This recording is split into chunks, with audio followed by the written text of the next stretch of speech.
Okay, so we'll move forward with our lecture for tonight. So we're lucky to have Sally Thompson with us. Anthropologist Sally Thompson received her PhD at the University of Colorado in 1980, which is the same year she moved to Missoula to work as an archaeologist.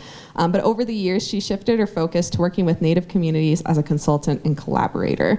So some of her experience includes running the archaeology program at Historical Research Associates, serving as an expert witness for the Taos Pueblo water rights case and the ARCO lawsuit by the CSKT regarding pollution of the Clark Fork River, and directing the Regional Learning Project at U of M, where she worked with tribes to develop curriculum resources on history, geography, and culture. So her first book, People Before the Park, was published in 2015, and this year she has 2 new books out. So Disturbing the Sleeping Buffalo is the subject of today's lecture, but on December 1st, Black Robes Enter Coyote's World, Chief Charlo and Father DeSmet in the Rocky Mountains will be released. So keep an eye out for that. And then if you're interested in today's lecture and topic, stop by Allie's table over there to pick up the book after the lecture. So without further ado, I'm going to pass it over to Sally. Thank you for being here.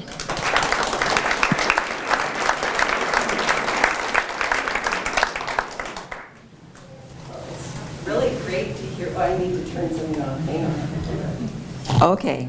Can you hear me in the back? All right.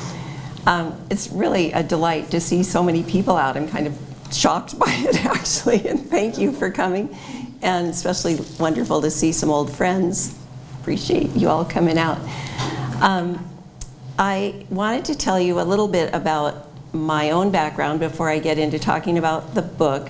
But before that, I wanted to see, was anybody at the Historical Society in 2016 when we gave a talk on People Before the Park? A few hands, all people who work for the Historical Society. But, that was such a different world for me to have had that opportunity to work really over 7 years with 2 tribal communities to write a book about their lives in Glacier Park before it was a park, and to come up through their guidance to tell a story that was positive and about their beautiful way of life.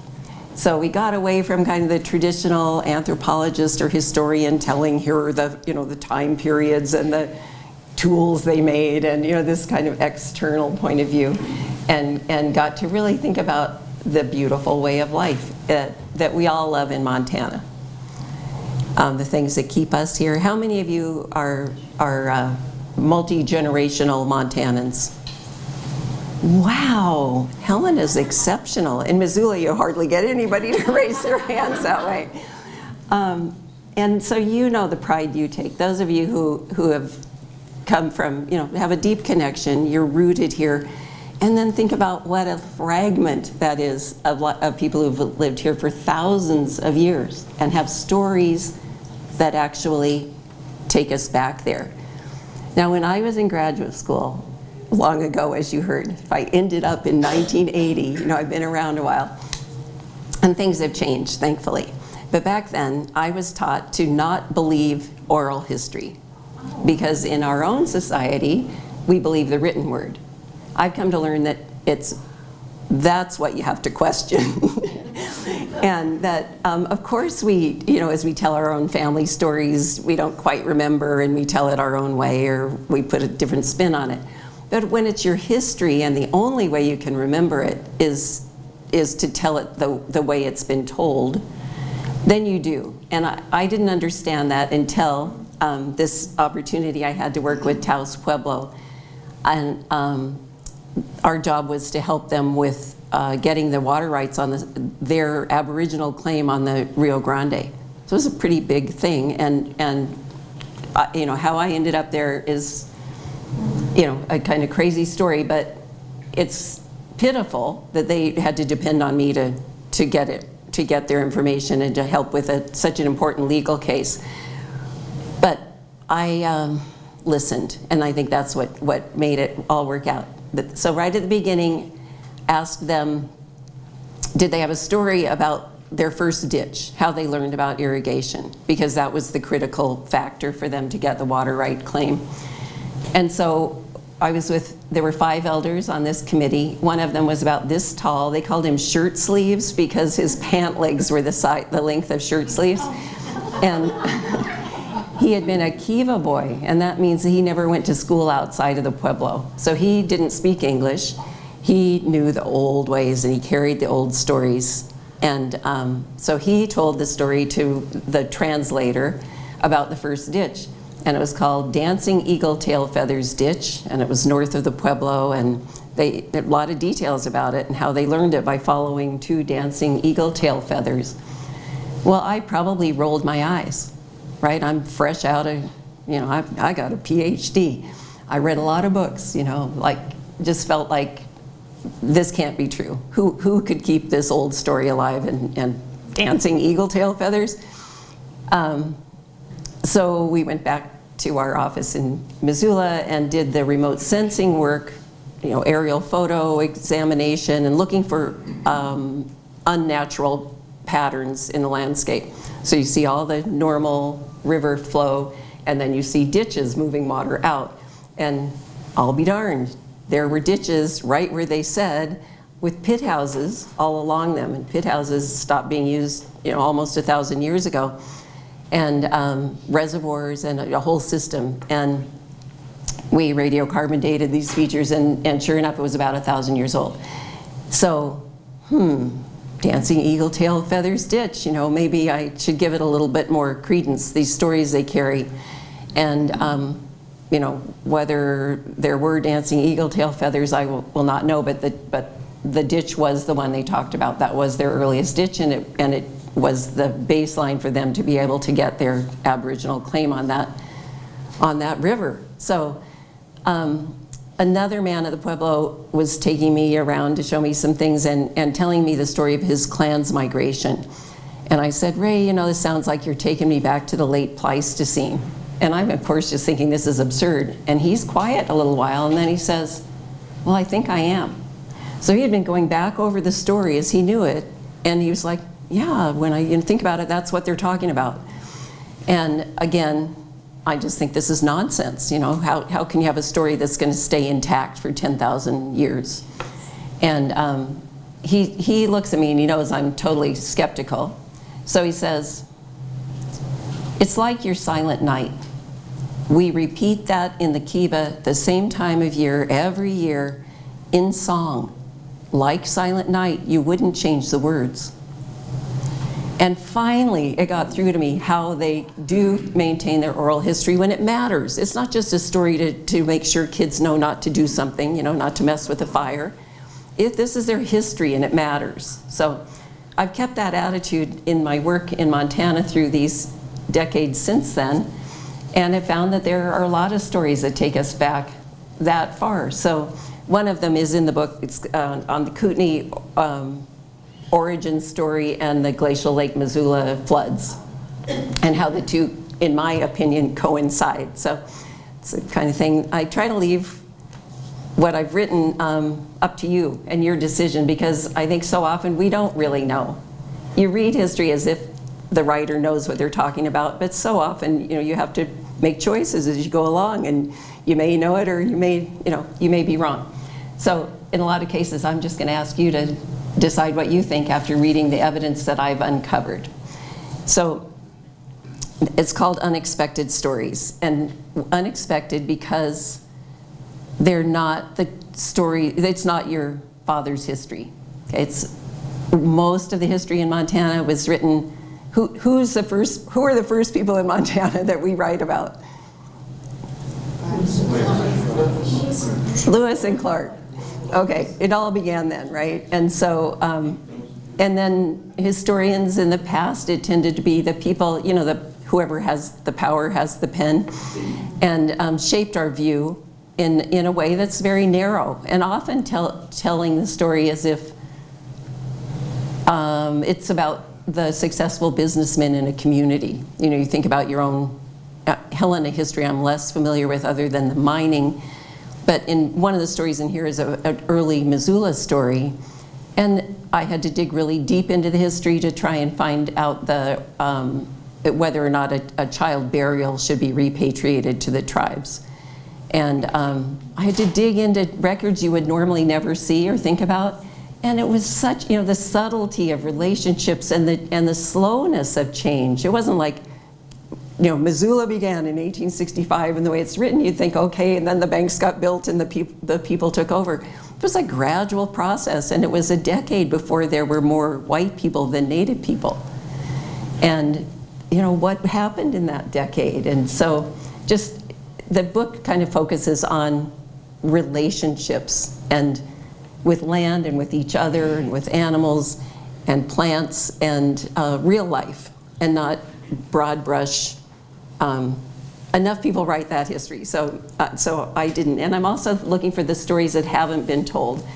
So like Martha Cole, I like women's stories getting to be included in the picture, and Native people's stories, because that's been my work and my focus. So it's a blending. I also look for truth and what might be fiction but presented as history. And one of the stories about a man named William Hamilton, some of it seemed true, and the Historical Society published his memoir late in his life, and it was around 1900 that it got published. But if the Historical Society published it, it must be true, right? So I started plotting, because he gives a timeline in this journey up through Montana and back around. And I was like, something about this just isn't making sense to me. This couldn't have really happened. And then part of the story is he joins a bunch of Kootenays after a battle with the Blackfeet. And he tells it in ways that made me start thinking, he's got another agenda here. First of all, he's a better doctor than they are. He is a better sign talker. He is the best sign talker that ever walked these lands, for sure, according to him. He's a better war strategist than they are. And but when he started talking about going from St. Mary's Lake up by Glacier and making it back over to the Tobacco Plains with the Kootenays, it just didn't add up. Something about, like, he's never even talking about struggling going over mountains. So, picture going up from St. Mary's to Logan Pass, it's just, you would be talking about steep mountains. So it just made me think, a lot of what's written, I don't have to assume, I shouldn't assume it's true, because people have, he was self-aggrandizing. He wanted to be remembered in a certain way. So those stories are included. I'm going to back up a little bit to when I arrived in Montana. Was actually in '79 in Bozeman for 1 year, where I was finishing writing my dissertation, and my dissertation was on climate change. Now, not the kind of climate change we're experiencing now, which I couldn't have imagined then.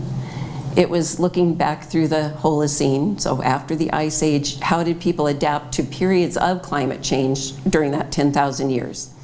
Because, there's that middle period that we used to call the altithermal, the climate maximum, mid-period maximum. And so people had to make adjustments, right? And what I learned I looked at the ethnographic record, looked at hunter-gatherer people around the world, and how did they respond to drought, long-term drought, and when you really had to make a big change. It was quite different for them because they already had strategies. They were mobile to begin with, they knew where all the resources were, and they knew what to rely on. But there were periods where it got so bad people had to relocate. You had to leave their known territory and find something new. And that's the story of the world, right? That these big migrations that have occurred from, like the Athabascans, Navajos, and Apaches ending up in the Southwest when they started up in interior Alaska, but had to leave after a large volcanic eruption. So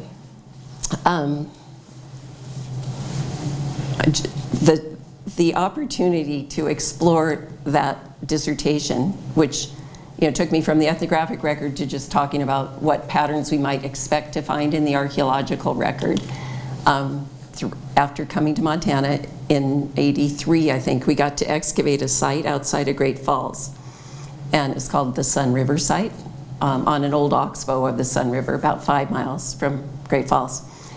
And the story of finding it was kind of remarkable in itself. There'd been a previous survey of that area because it was going to be used to transport a lot of this deep, deep soils there, and the Corps of Engineers needed it for something. And so they weren't sure that the survey that had been done was adequate to really say, you can go ahead and just start digging deeply here. So we went in there with a backhoe, an incredibly talented backhoe operator who actually could strip off almost like a fork would, just these little lenses, so he wasn't going to destroy anything. But we're talking about deep, deep sediments, and so he was down 10 feet, whatever, as long as that backhoe arm would go. And he dug 12 trenches that way. And you'd see little bits of charcoal here and there, but nothing to indicate any important archaeological manifestation. So he says, after 12, he goes, "What do you think?" And I thought, let's just do one more. So then he's digging, and I'm thinking about what I'm going to cook for dinner. And he goes, "Is this what you're looking for?"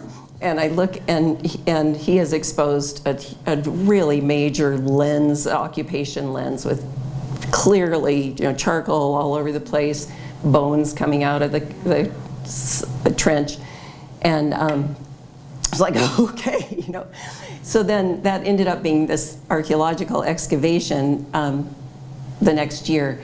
But just even think about taking the overburden off of that thing. You have to remove 9 feet of soil even to get down to start digging into this. And then it turned out there were 3 components, and so it was another 4 feet to the bottom one from there. So those 3 components bracketed the period of the altithermal. And so you really got to witness how people were adjusting to a major, major drought. And that story's in here. And what I came to understand after looking at the bottom layer, it was really when the drought had been going, it was full on. And there were, in this camp, the faunal remains, the animals that were there were, I think, almost all antelope, and the evidence of at least 4 animals, but no more. And then maybe a little bit of this and that, like a jackrabbit or something, but very little food. And the antelope remains were pulverized, even the jawbones. In Alaska, some of the Inuit people have a saying about when the jawbones break, the wolves leave. They realize that if the people in the camp are that hungry that they're bothering with the little bit of value they're going to get out of a jawbone, there's no point in sticking around. There'll be nothing left for them. And so that's the bottom layer, and then the middle layer is kind of an adjustment where there's a little bit of bison coming in, and then by the top you're into a more contemporary kind of climate with what you'd expect. Actually, all the same species that Lewis and Clark witnessed in that same area of the lower Sun River were in that assemblage. And my interpretation of the archaeological material is that these were Blackfeet people, the ancestors of the Blackfeet. And that those of you, are any of you Blackfeet in the room? Or have you ever been around somebody who's telling you about somebody who's passed on, and they'll go, they've gone to the hills, and they don't, Native people don't point. They often will use their heads, and Navajos really use their lips, but the Black people just go, they went to the hills, and they're talking about these sand hills up in southwest Saskatchewan. And there's a burial site up there that dates back 5,000–6,000 years, and an archaeological assemblage that really matches up pretty darn well with these oxbow points that come out of the Sun River site. And I have never gone back to ask people if they have a story that somehow that they could connect with that. But I wouldn't doubt that they would. One of the stories that is in the, I think I included it in here, from the Kootenays, when we were riding people before the park. We started off with a gathering of Kootenai elders who still spoke the language at Yellow Bay at Flathead Lake within their traditional territory. And funny little aside, this one man, Leo Williams, was reportedly the last true storyteller of the Kootenays. You know, fluent speaker from childhood and who could tell the stories the way they'd always been told. So everybody came because he was going to come. So they weren't coming because of my agenda. They were coming because they wanted to hear his stories. So we started with a panel of 3 elders with Leo kind of the main feature. And he started speaking. He spoke in Kootenai the whole time for a long time. And I asked the man next to me when he'd finished, I said, "Can you tell me just the gist of what just happened?" And he said, "Well, I'll tell you that when he started, he said, 'I'm here to speak my own language, and if anyone asks me to speak English, I'm going to get up and leave.'" So anyway, in the course of that event, one of the men told a story about as a child, he and an elder had gone out to dig, they wanted something from the ground, so they were digging, and they encountered some gray sediment that was unfamiliar to them, a pale gray. They brought it back and it felt funny. They brought it back to the village and they asked about it, and they were told, "Oh, there's an old man who knows a story about that." So the old man came and told how long, long ago, ash fell from the sky and accumulated so deep that it buried all the plant life, and so the animals died and most of the people died. Well, the only ash deposits in our region deep enough to do that are from Mount Mazama, Crater Lake, 7,700 years ago. So again, there's an oral history carrying that story forward. So yeah, just, whoa. So I'm going to focus a little bit on a story. Just want to make sure I'm going to leave us plenty of time. Good, we're in good shape. I'd like to tell a story that pertains somewhat to the area where you live, and so I think that there's nothing that's just right at Helena. It's quite a bit on the Old North Trail. How many of you are familiar with the Old North Trail? So for those of you who aren't, there was a north-south trail that, according to a Blackfoot elder 200 years ago, dated back to the time of a great migration. So what was that, when the Athabascans moved south, or was that after the ice melted? Nobody knows, but an old trail, north-south, and there's, Montana has the best evidence of it, but apparently it went all the way maybe to Mexico, and from way up north, at least to Calgary, there's good evidence. So now it runs along the edge of the Rocky Mountain front. And you know, engineers today wouldn't want to build a road there, right? Because you got so many tributaries coming out of the mountains and there'd be too many bridges to build. So now the north-south roads are farther out. But back then there was a high water trail and a low water trail, but they both kind of followed, you know, right, like Pine Butte area is rich in it. Around Choteau there's quite a bit.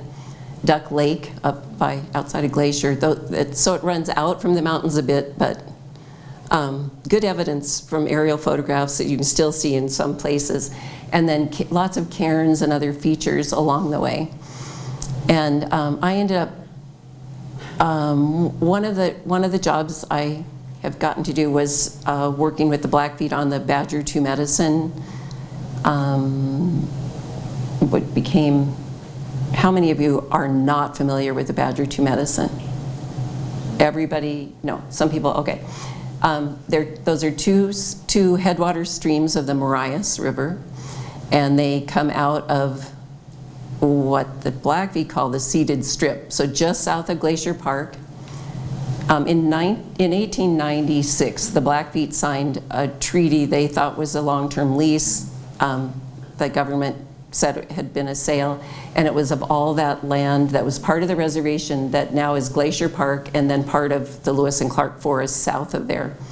And so two of these headwater streams, the Badger Creek and Badger Creek actually means grizzly bear, but they don't say bear because of the power of the bear, so they call it badger. So It's away, but they know it's about grizzly bears. So it's a, especially with the loss of the park, because when Glacier became a park in 1910, they lost their treaty rights to continue to use that area, even though the government had bought the land for very little money and a lot of unfair persuasion. They were still allowed to conduct traditional activities in there. They could hunt, and they could gather, and they could get teepee poles, and then the thing, they called it, they said in the negotiations, this is like our church. You know, we don't want to sell our church. That was the best way they could explain to the negotiators. But so they didn't talk a lot about that, but those mountains provided their place to go and have their vision quest, their quest for a spirit helper, their sacred place. And so that the area outside the park has continued to serve that way all these decades. And then it was threatened with gas and oil development. And so our team at Historical Research Associates got called in to look at the traditional cultural property value in terms of the National Historic Register, because that would be one way to protect the area if it qualified and everybody agreed that the area should be protected. It was a new phenomenon. Before that, there wasn't traditional cultural places. There was archaeological sites or historic sites. And so this was a pretty important shift in national policy to respect places that haven't been disturbed by creating something else. Can't help but say, from the very beginning of European settlement in North America, people who didn't manipulate the land, didn't farm or build structures, were considered not using the land, and so it could be taken from them. And that became codified, through various means. That these people are just, they travel around and they're wasting land. They don't know its value, so we'll put it to good use. We'll cut the forests and plant our crops and build our buildings. So this was a shift from that, right? Before that, it had to be an archaeological site that non-Indians thought were important, or a building that should be restored or saved. So it was an experiment, but ultimately we started a process that then, with a lot of other people's work, ultimately it became a protected district. So it took me, I'd have to tell you how inadequate I was, even more so than the Taos case, and the poor people on the Blackfeet Reservation having to depend on me to write this thing, to understand what they were saying, and to write it in a way that might influence the decision. It truly pitiful. But I will take credit for listening and finally hearing them. But I sure didn't walk in that way. I walked in thinking I knew how to do this, and people were always kind and generous, and I think they realized they were dependent on me, so they really had to take me under their wing and try and teach this person who, I wish I had the right words. Those of us who were not raised in a more nature-based way, and with people who recognize the spirit of all things, don't know. So I grew up in suburban Denver, and we went camping, but it's nothing like what people who really live in nature and respect the exchange that happens. It's just like two different worlds. So they had to take me by the hand and say, we really need you to hear us and to try to enter this world with us. So it took a lot of time, and I just so treasure the people who put up with it, and that ultimately that whole place now is protected. All the leases are gone, and there are negotiations going on now about having co-management so that the Blackfeet people can be part of the caretakers, again, in the way they had always been. So I'm going to get back to the story I was going to tell that's closest to Helena, that is along the Old North Trail, as is the Badger area, that the trail cuts through there.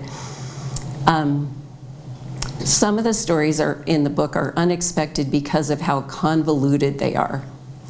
So this story, I think it's called Prayer Rocks and Sacred Paint along the Old North Trail. I was doing a project along the Old North Trail, and I got to meet a Métis man who had grown up in Augusta, and his name was Lloyd Paul. Anybody know Lloyd? He was a wonderful guy.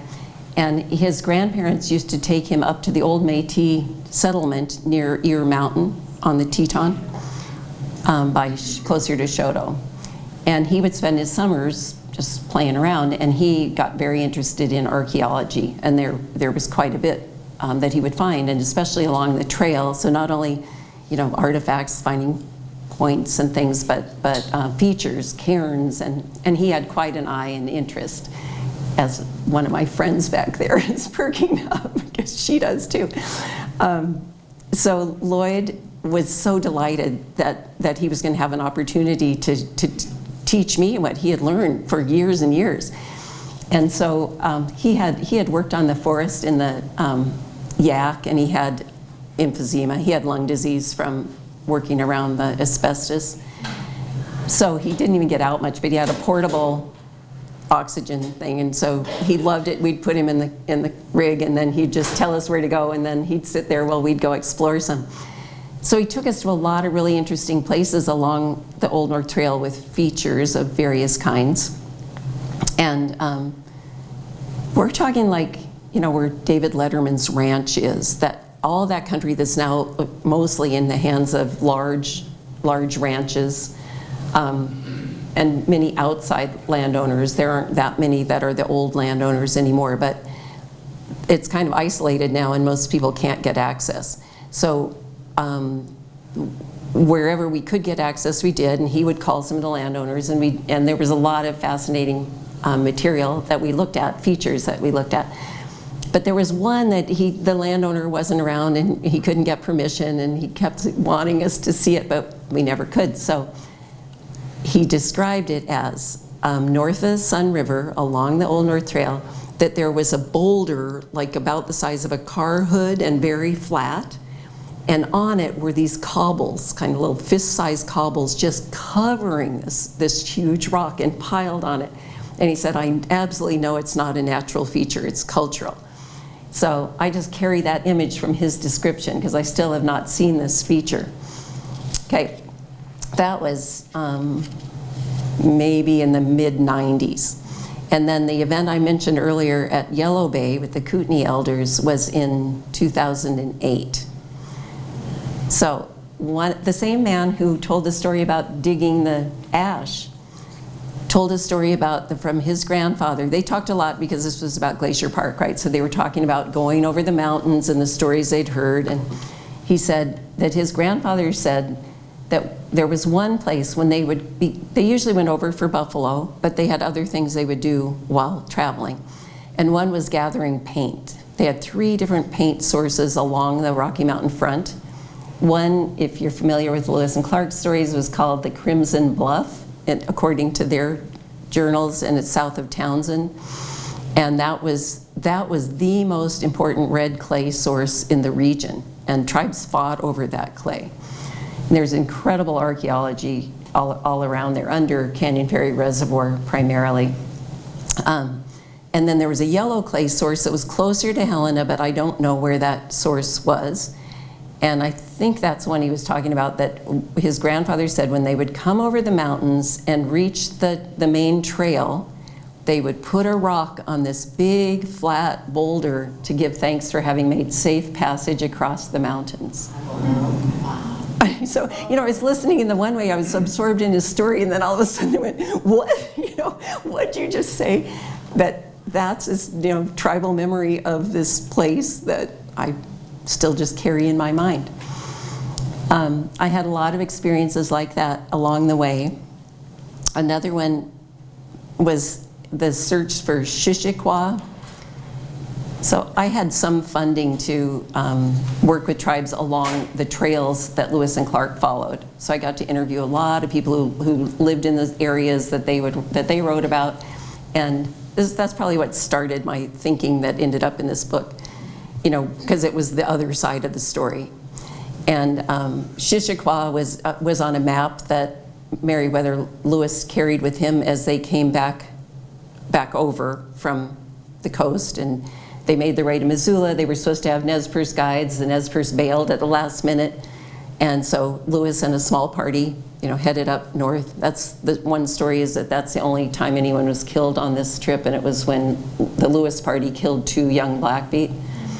But before they got there, he wasn't the mapper. You know, Clark was a brilliant mapper, and so in just looking through all the maps from their journals and their stories, I think the Nez Perce had helped Clark understand the landscape, and he drew a map and told Lewis what to be looking for. So it was to go up over this pass that we now call Lewis and Clark Pass, and then drop down, and then you'd cross 7 streams, and then there'd be this mountain called Shishikwa. Like, does anybody know that landscape north of Rogers Pass, and what feature you'd see as you look north? Indian Mountains. Haystack. And, but, you know, I wanted to verify that. So, you know, we did a lot of research, and we stopped and talked to some landowners at just north of Rogers, you know, once you get down below Rogers Pass. And the woman there said, she said, you know, I grew up in this country, and I've ridden my horse all over here for 60 years. I don't know any evidence. You know, I'd asked about trail tread or cairns or, no, nothing like that out here.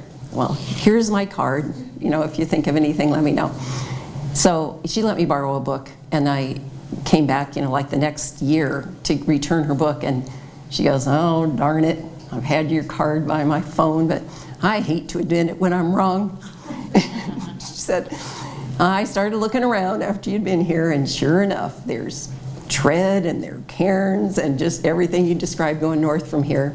So it would have led right on that trail that's on the map. And so, okay, settled. Haystack is Shishikwa. But what is Shishikwa? So I'd asked 3 different tribes that could have been connected with this story, and they all said, no, we don't have those sounds in our language. So it's not a Nez Perce word. It's not Blackfeet. It's not Salish. Not Kootenai. So I just let it go, you know, like, I can't figure this one out, just dropped it. And, you know, some years later, I'm reading, I think it was LaRoque's journal on the Yellowstone, a fur trader, and all of a sudden I see a word that looks almost like the same spelling as Shishikwa, and again, that's sort of, I'm reading along and I'm, what? You know, that's the word, and it's Old French for rattle. And some of you may have heard that Crown Butte, Square Butte, that area, you'll hear it referred to as the Rattle Hills. And so it's like, oh, that's really interesting, you know, that means rattle. Well, then fast forward to just a few years ago, and I was attending a medicine lodge ceremony with the Blackfeet. They call it their Okan. And I was visiting with one of the members of the Crazy Dog Society, one of the leaders. And I showed him a painting by a priest from the 1840s of the head crazy dog, and with his rattle and the details of it. I'm going, look, you know, look at this, you know, you guys still have this rattle. And he looks at it and he's like, wow, you know, I'm not sure it's the same one, but he said, that's so interesting. We get the pebbles for our rattles down at Haystack Butte.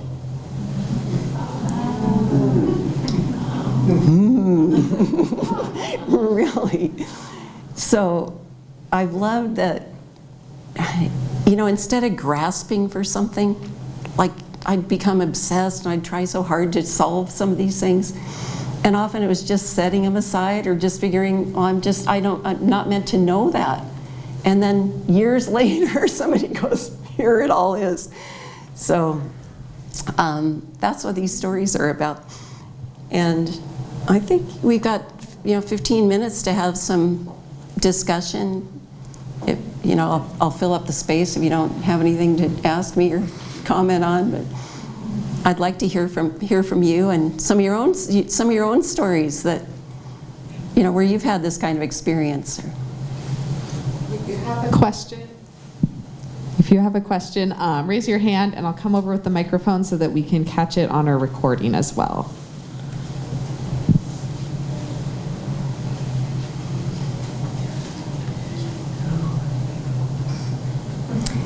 Well, I'll tell you what, I'll read a little bit from the very introduction, just so you'll get a sense of the writing, because, that's supposed to be a reading, right?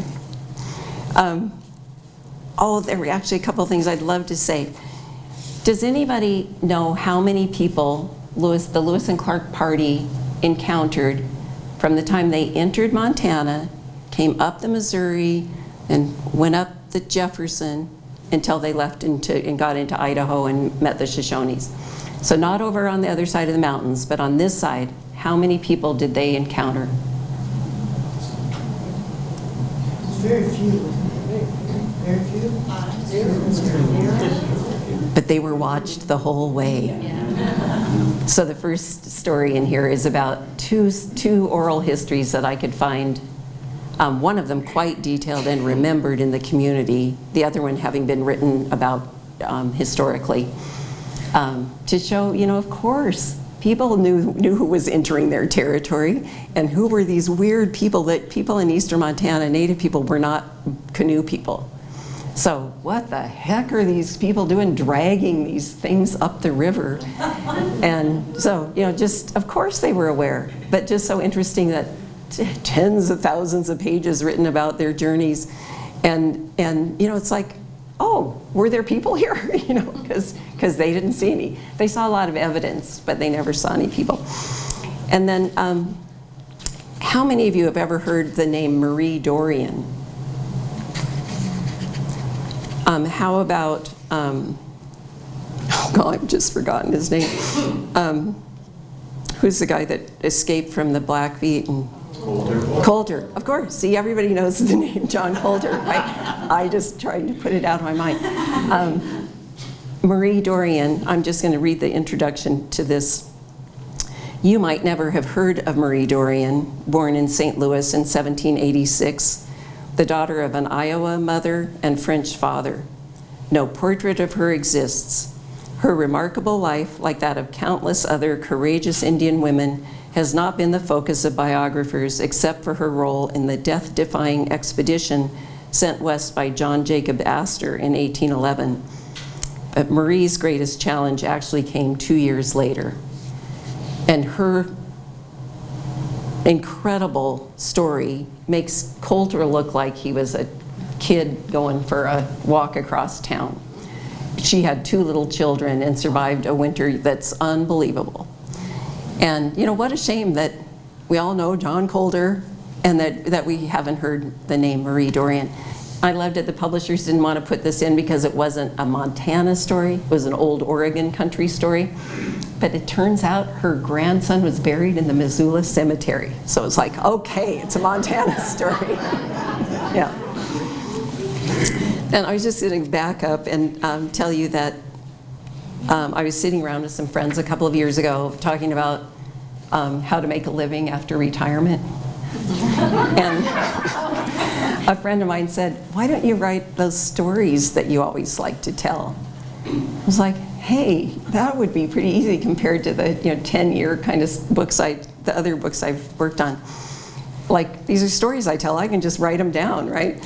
And so this is it. But I was going to tell you a little bit about once I decided to write the book, what happened from there.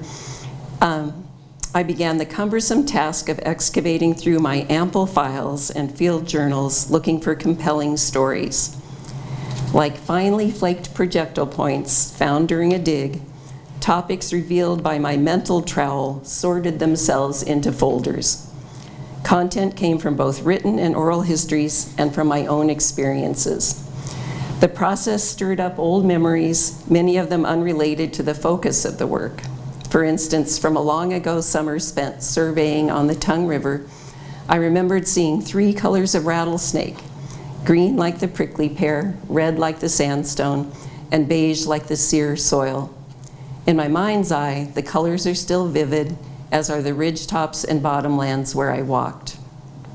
Near Townsend one June, I was delighted by an unexpected field of blooming bitterroots along an old Salish trail to the Musselshell River.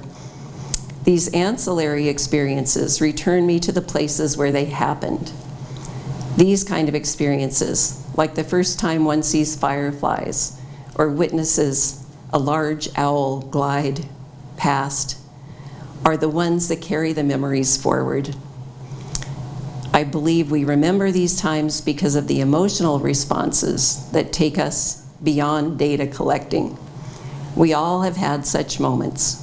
Montana's varied and magnificent character provides a wealth of opportunity for such memories to form, and always has. Sharing our stories about her is part of what it means to belong here. So, thank you.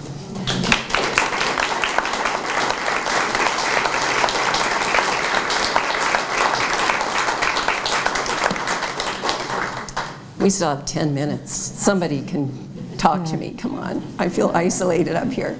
Okay, now we got the questions coming out.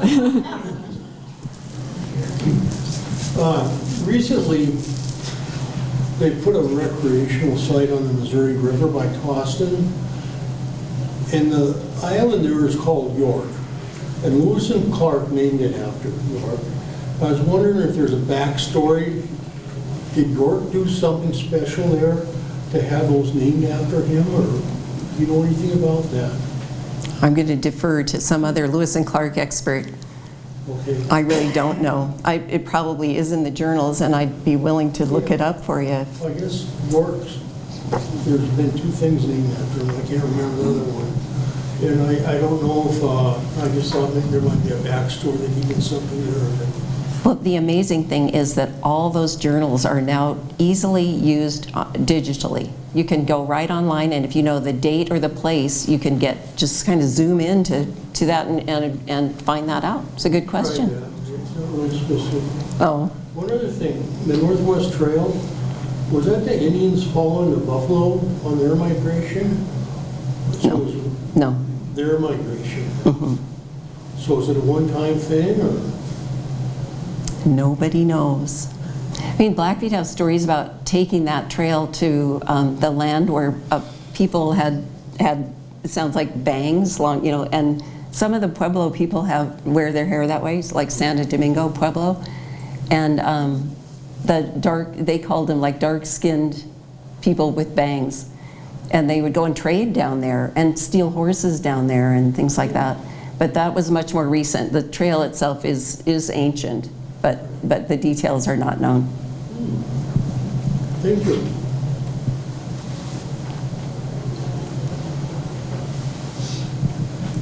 Do you find yourself struggling with separating recent events from more distant tales that might, when you're exploring the oral histories? In other words, is there a tendency to confuse the length of time? Maybe stories from 100 years ago might be confused with ones from thousands of years ago. Do you find yourself having to sort through that? Those constructs? That's a really good question, because I think things repeat, right? Cycles of life, drought cycles. You could be thinking about the 1930s at one point, but that's like with the Kootenai origin story that seems to really, it's a story of a water monster that goes round and round. And the glacial lake geology and processes really, to me, it was pretty easy to see the correlation between the two. And that would not be a story that would have been more recent. But I think we have to be thoughtful about, mixing up of time. So thinking about the man at Taos saying, well, I think we are going back to the late Pleistocene, that story is so detailed and would be told over days, the whole story. So they have benchmarks to help them see where in the long picture they are.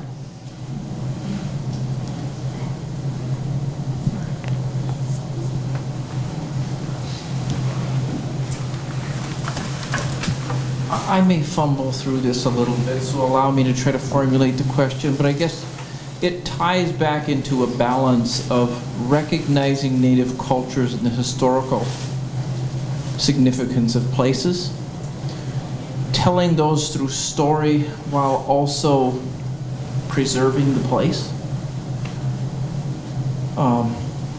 For example, I spent many years packing in the Bob Marshall, and there's still trails there of natives, the Salish going on. It wasn't the road to the buffalo, but it's a secondary road to the buffalo, old teepee rings. And you see travway marks going over top of Indian Pass before you come out of Benchmark.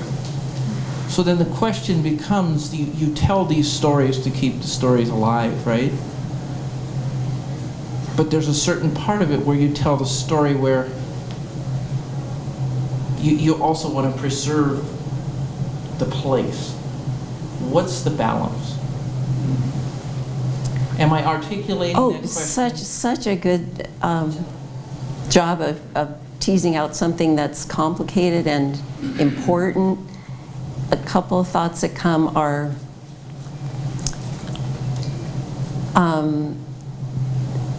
I think the place holds the story, and the relationship continues as long as the story is remembered, and so in that way telling it to stay connected. But I will hear from people sometimes that if the place no longer is part of life, they don't need to keep telling a story about it. But on the other hand, like some people from the Blood Reserve have been really active in taking people who haven't been raised traditionally. They've been boarding school, changed people. And so to take them out to archaeological sites that are known to be from their ancestry. And the stories start coming. And people cry and cry because they'll hear the voices of grandparents telling a story, and they can picture, if I go over this hill, I'm going to see this, and I know this place. I mean, the stories make it is real because of the stories. And so sometimes I'll hear people say, in these times, like with climate change threat, and how terrifying things seem, or thinking about breakdown of society, that the land holds it all, and the life of the place holds it all. And so anything that truly matters will be remembered and will rise again. It's a whole different kind of thinking, I think, than those of us who were raised to sit in desks and read stories. And I don't know if I even came close to answering, because I think that's something to ponder, and our own experiences will shape the answer. There's not an answer. Thank you. Thank you. Shelley. I'm kind of curious as Native Americans communicate with one another. It's like this, pointing. And I remember a situation where a young Indian child was humiliated by a teacher of, look at me, look at me, look at me. And that's the eyes of the soul in this. And I don't even know if that's particular to every tribe, but it was a respect not to look at the teacher. How was you're incredibly sensitive. And how did you facilitate or understand the best way to communicate or to understand what they're telling you?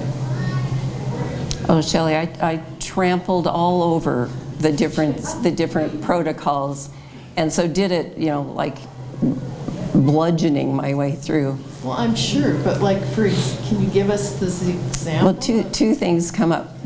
first time we were to present what we were going to do for Taos Pueblo for the water rights case, walk into a gas-lit adobe room, and those of you, I mean, everybody's seen pictures of Taos and the men there, right, in their cotton blankets that they wrap in. So there's a bench of adobe, rounded bench all the way around this room, and all of the elders are sitting around in their robes. And then the governor's staff and the war chief's staff sitting around the table with us. And so there were a couple of attorneys and I think one other woman who was working on the case from a different point of view. And we each had to stand up and tell why we were there and what we were going to hope to accomplish. Well, when I stood up and started speaking, I noticed that they all looked down. So the whole time I talked, they looked down. It's very disconcerting in our society. I mean, like right now, if you guys all were looking at your laps, I would have been in tears and laughed, right? Because I need your affirmation. That's how I tell if I'm connecting with you, right? Well, I mentioned it to one of the men that on the water task force that I ended up getting to know really well over the years, but I said, boy, that was really rough. You know, why did everybody look down? And he said, in our way, we let people say what they need to say without influence. Wow, very good. So different. And once I understood that, it was okay, you know. And then I started looking away because I didn't want to be offensive to them. But that would be one of the experiences. And then I just have one quick thing to say that I forgot to mention. There's a story in here about Abraham Maslow. And how many of you are familiar with the hierarchy of needs theory? And it's pretty commonly taught in psychology classes. And you know, through that theory, he became the father of humanistic psychology and really made a big difference, right? Do you know where he learned, where he observed what he learned? Living one summer among the Siksika, the northernmost Blackfoot Confederacy tribe in Alberta. And that story's not published. I mean, now I've written about it, but it's a really remarkable story, but it has a lot to do with some of the things you just brought up, Shelley, just in terms of respectful relationships and the loving ways those children were raised and what he saw there. And where a teacher would never be badgering a child that way. Well, speaking of that, and I have grandchildren now, and I can't tell you how many times I think of Native American women and they must have had a real communal effort amongst the tribe to take care of, and a different way of living in life, and it takes a community to raise, our village to raise a child. All the aunts and uncles are grandmothers, our mothers, and then everybody's grandmother or grandfather, but the whole community. Yeah, is seen. So when Maslow moved back to Brooklyn, he went around his apartment complex and asked people to keep their doors open in the afternoons so that children coming home from school could feel comfortable to go in various apartments and have a community raising them instead of just their isolated lives.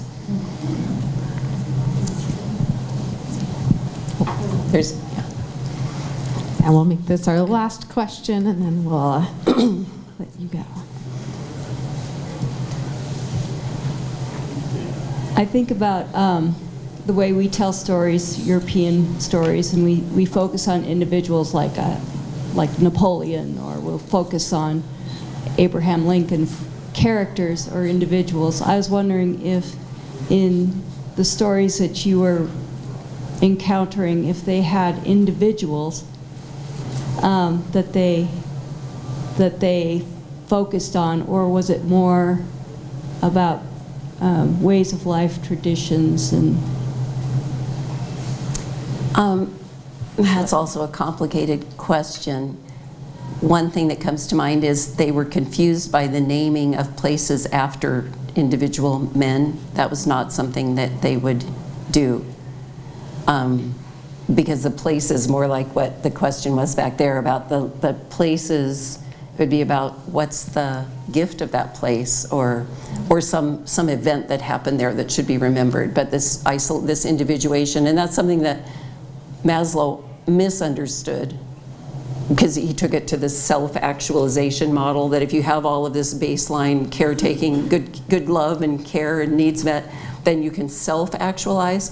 But in a Native community, that would be, because the community, you would serve the community. And he learned he had to ask a question like, who's the best this? Who's the best singer? And they'd like, what? Everybody's good singer.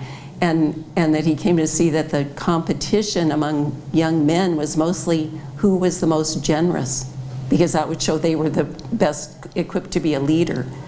So such a different attitude in terms of individual.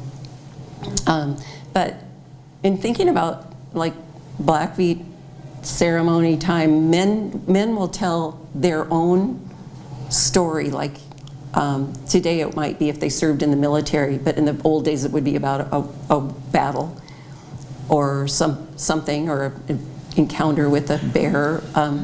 They tell their own. I don't think other people tell their stories, but it's an opportunity for them to do that. And otherwise, stories are much more about the community and the well-being of the community. Well, speaking of which, so And there was a question right here. Oh, sorry. It's okay. Do you want to get this question and then come back? We're going to take one more question, and then we're going to have to get out of here because the library closes at 8. So we'll let you come up to Sally afterwards if you have other comments. Thank you. Given that a bit of you is about oral and the history and that of what you talk about and have participated in, have you already, or would you consider reading your books in an audible format for people, thus providing a little congruency? I would love to do that. He's blind, so he reads. Thank you.